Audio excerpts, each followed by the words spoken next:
녹화 시작하도록 하겠습니다. 제가 이 그림을 항상 좋아하는 그림인데요. 이 그림은 자신의 목을 그림으로 그린 겁니다. 아이가 자신이라는 의미고, 자신의 여기 목이잖아요. 그래서 이 그림의 제목은 제목입니다. 제목. 어떤 새로운 단어가 나오면 그 단어에 대한 어떤 설명과 함께 그림으로 한번 그려보는 건 어떨까 싶습니다. 여러분들도 과학책에 있는 그림은 반드시 한번 그려보시고 그 그림의 제목을 같이 기억해 주셨으면 좋겠습니다. 저는 항상 이렇게 그림을 그려서 정리하고 항상 하는 스타일입니다.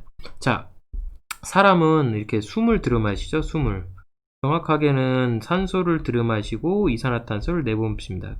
식물도 마찬가지로 물을 들여마시고 포도당을 다른 데 저장하면서 항상 이렇게 물질 교환을 하죠. 이 세포라고 하는 것도 반드시 산소와 이산화탄소를 서로 왔다 갔다 숨을 쉬고 물을 들여마시기도 하고 탄수화물, 단백질, 지방 또는 탄수화물, 단백질, 지방, 무기염류, 바이타민 이런 것들을 무기물을 어차피 주고받을 거잖아요. 근데 이 물질 교환을 하는데 이 세포가 이렇게 조그만할 때가 좋은지 조금 더 큰 게 좋은지 더 큰 게 좋을지, 근데 언뜻 단순하게 생각하면 세포가 크면 클수록 면적이 넓어져서 물질 교환에 유리할 거야 라고 생각하지만 실제로 그런지 한번 생각해 보도록 하겠습니다. 이 세포가 만약에 이렇게 4배 커졌다고 합시다. 면적이 4배 커지면 면적이 실제로 4배 커지면 이렇게 녹색 면적만큼 실제로 표면적이 증가하죠. 근데 만약에 세포 자체가 4개가 만약에 늘어나는 거죠. 이거는 면적이 늘어나는 게 아니라 세포 자체가 4개로 늘어나면 위에 거와 다르게 이렇게 지금 이 녹색 면적이 훨씬 더 많이 늘어나요. 자, 한마디로 얘기하자면 큰 면적을 크게 하는 것보다 작은 게 여러 개 있는 게 면적으로는 실제로는 더 많은 효과가 있다라는 거죠. 그렇다고 한다면 우리가 어린아이에서 어린아이에서 어른으로 될 때 아니면 진짜 동물이 뭐 공룡이 될 때 세포 분열을 많이 해서 세포 자체를 수를 늘린 건지 아니면 세포 자체를 키운 건지는 한번 확인해 보셔야 되겠죠. 한번 그거에 대해서 다시 한번 생각해 보도록 하겠습니다. 어느 게 더 유리할지, 면적이 더 넓은 게 더 좋은 건지 그런 것도 한번 생각해 보도록 하겠습니다. 자, 여기 사탕이 하나 있다고 합시다. 가로 세로 2cm의 각설탕이라고 합시다. 그러면 표면적, 우리가 혓바닥에 혀에 넣어놓고 침이랑 닿는 면적을 생각해 봅시다. 자, 이렇게 만약에 그 각설탕을 반절로 잘라버리면 요만큼의 녹색 면적이 늘어나죠. 여기만 있는 게 아니라 여기 지금 보이지 않겠지만 여기 밑에 있는 요 면적도 늘어나기 때문에 실제로 가로 세로 2 곱하기 2 해가지고 실제로 8만큼이 늘어납니다. 근데 세로로 한번 이렇게 가로로도 한번 자르지만 세로로도 자르면 여기 지금 면적, 여기 면적, 지금 숨어있는 여기 면적까지 늘어나면 실제로 팔이 또 늘어납니다. 그 얘기는 뭐냐? 각설탕이라고 하는 부피는 어차피 정해져 있죠. 똑같이 88이지만 자르면 자를수록 어떤 효과가 일어난다? 우리 몸에 있는 침이랑 더 많이 만날 수 있는 면적이 늘어난다. 그렇다고 한다면 같은 부피일 때의 면적은 점점 작으면 작을수록, 세포가 훨씬 더 작으면 작을수록 부피당 면적은 훨씬 더 면적은 커진다라고 볼 수 있죠. 그래서 세포는 숫자를 늘리는 대신 그 크기를 키우는 대신에 이렇게 크기를 키우는 것보다는 세포 분열을 키우는 게 훨씬 더 유리하고 좋은 점이 더 많다라는 거죠. 자, 그래서 세포는 보통 세포 분열을 합니다.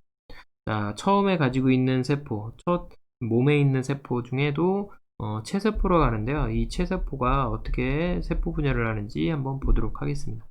자, 세포 분열인데 처음 세포를 모세포라고 합니다. 나중에 똑같은 세포 2개가 나오기 때문에 딸을 낳는 거랑 똑같다라고 해서 모세포, 딸세포라고 합니다. 처음에는 그 세포 안에 있는 중요한 물질은 보통 핵에 있습니다. 이 핵 안에 있는 DNA가 우선 2배로 늘어나고, 그리고 이 바깥에 있는 세포실도 우선 커집니다. 근데 여기 핵을 둘러싸고 있는 건 핵막이라고 합니다. 그리고 여기 처음에 이렇게 가느다란 실같이 보이는 DNA가 있는데 이 DNA들이 뭉치면서 이렇게 염색체가 됩니다. 이렇게 염색체를 이제 크게 제가 그려놓은 거고요. 염색체 안에 이렇게 가느다란 실들이 뭉쳐서 염색체가 됩니다. 그리고 염색 분체라고 하는 건 나중에 지금 이미 2배로 나눌 거 생각해서 만들어 놓은 거기 때문에 염색 분체는 실제로 염색체의 반절이라고 생각하시면 되겠습니다. 자, 그리고 염색체가 가운데로 이렇게 늘어서면 중기, 가운데에 있다고 해서 중기라고 합니다. 중기, 가운데 중. 그리고 양쪽으로 약간 실 같은 것들이 연결돼서 양쪽에서 똑같이 염색체를 끌어당겨요. 그래서 양쪽으로 끌려가는 시기가 후기. 그리고 다시 한번 핵막이 점점 생기는 게 이제 말기라고 합니다. 그리고 세포 중간에 이렇게 동물 세포 같은 건 양쪽에 지금 세포 질이 이제 점점 나눠지면서 이렇게 점점 이렇게 하게 됩니다. 물론 식물세포 같은 경우는 여기 가운데 식물세포는 세포벽이 있기 때문에 이 세포벽을 만드는 이렇게 뭐 이렇게 벽처럼 이렇게 세포판이라고 하는 게 생기면서 세포벽이 점점 생기지만 이렇게 세포질까지 분리하고 나면 벽까지 생기거나 뭐 동물세포는 세포질이 이렇게 딱 분열되고 쫄라지면서 세포가 두 개 만들어지면 체세포 분열이 되는 겁니다. 자, 다시 한번 보도록 하겠습니다. 세포 안에는 핵이 있는데 이 핵 안에는 평소에는 가느다란 어떤 실 같은 게 이렇게 있습니다. 이런 실들을 보통 염색사라고 하고, 염색사를 더 자세히 관찰해 보면 이렇게 두 개의 꼬임이 서로 두 개의 가닥이 꺼여 있는 게 보이거든요. 요거를 DNA라고 합니다. 이 DNA 두 가닥의 실가닥이 실제로 더 많이 꼬인 게 다시 둥그렇게 어떤 단백질을 다시 돌돌돌 말면서 이렇게 되어 있습니다. 이런 염색사들이 자꾸 뭉치면서 이렇게 염색체를 만들게 되는 겁니다. 자, 요게 지금 제가 바로 그린 요 하나 염색체가 이렇게 꼬여가지고 점점 많이 생겨서 이렇게 하나 어떤 큰 물질처럼 보이면 그걸 염색체라고 하고, 요 반절을 염색분체. 염색 분체가 이렇게 두 개 있으면 사람들은 염색체라고 하고, 염색체 두 개가 모양이나 크기가 똑같다라고 하면 이걸 상동 염색체라고 합니다. 이 사양장의 모양상자, 그리고 이 동자가 같을 동자, 크기와 모양이 같은 염색체가 두 개가 있으면 이거를 이제 서로 상동 염색체라고 합니다. 하나는 엄마한테 받았을 거고 하나는 아빠한테 받았을 거라고 생각하면 할 것 같습니다. 자, 여기 보시면 알겠지만 감수분열이라고 해서 그 엄마 아빠가 자식 세대에 물려주기 위해서는 DNA 양을 반절로 줄여서 그것들이 서로 만나면서 온전한 DNA 양을 보존하게 되기 때문에 숫자를 줄여야 됩니다. 여기 아까 체세포 분열에서 보시면 알겠지만 염색체를 기본으로 제가 4개를 그려놨거든요. 세포 안에 지금 DNA 양이 여기 4개를 그려놨습니다. 근데 이 4개가 감수 분열에서는 어떻게 차이가 나는지 한번 비교를 해가면서 한번 같이 보시겠습니다. 자, 처음에 이렇게 감수 분열을 하고 나면 첫 번째 여기 세포에서 마지막 전기, 중기, 후기를 거쳐서 이 말기를 거치면 이 염색체 수개가 2개로 줄어요. 근데 2개로 줄지만 실제로 염색체 아까 여기 떨어져 있던 이 염색체가 붙어 있어서 그렇지 DNA 양은 같다. DNA 양은 같다. 네, DNA 양은 같습니다. 처음이랑. 다만 아까 염색 그 분체로 4개가 있다라고 한다면 지금 염색체가 붙어 있는 염색체 2개로 보통 보인다라고 하는 거죠. 자, 특징이 여기 전기입니다. 이 전기에서 아까 그 체세포 분열이랑 다르게 염색체 2개가 이렇게 붙어버려요. 이 염색체 2개가 붙어 있는 걸 이가 염색체라고 합니다. 이가 염색체. 이가 염색체에서 이 염색체들이 서로 섞이면서 여기 사이에서 염색체들이 서로 교환되기도 하고 그러면서 좀 다양한 염색체가 실제로 만들어지고 교환이 됩니다. 그래서 여러분들 자녀들이 그리고 형제들이 엄마 아빠한테 똑같이 받는데도 불구하고 다양한 정자와 다양한 난자가 만들어질 수 있는 가능성이 생기게 됩니다. 제일 분열 전기에 염색체 2개가 서로 교환이 일어난다. 그리고 이런 거에서 이제 차이가 생겨납니다. 자, 이렇게 전기, 중기, 후기 이렇게 하는 게 1분열. 이걸 1분열입니다. 제일분열. 그리고 바로 DNA 복제 시기 없이 바로 전기가 나타나고 양쪽으로 똑같이 끌려갑니다. 양쪽으로 똑같이 끌려가면서 DNA가 아까랑 다르게 여기는 세포 하나당 염색체가 2개가 되죠. 그리고 아까 처음에 체세포 분열이랑 다르게 DNA 양도 반으로 줄어들게 되는 거죠. 그래서 이걸 감수 분열이라고 합니다. 자, 체세포 분열이랑 차이점은 체세포 분열은 기본이 한 번인데 이 감수 분열은 분열 자체를 연속 2번 하게 돼 있다. 그리고 하고 나면 DNA 양이 반절로 준다.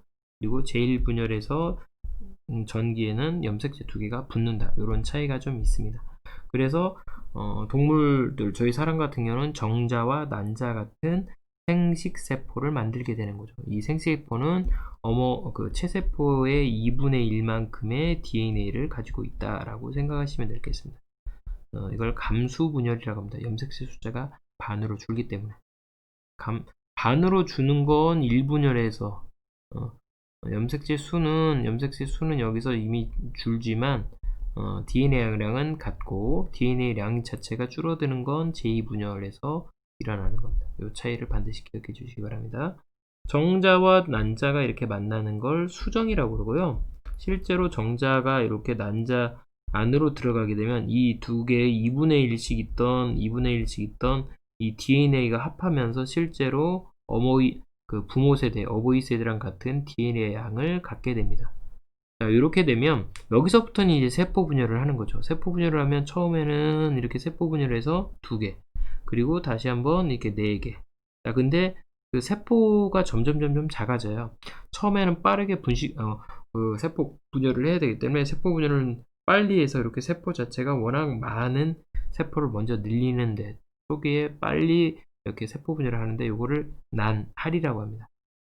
왜냐면 빠르게 세포 분열을 한 후에 하나의 어떤 개체를 만들고 여기에서부터 이제 점점 분열하면서 세포 크기도 늘려나가면서 세포 수를 점점 늘려서 하나의 개체가 만들어지는, 처음에 수정에서부터 점점 난화를 거쳐서 하나의 개체가 만들어지는 과정을 발생이라고 합니다.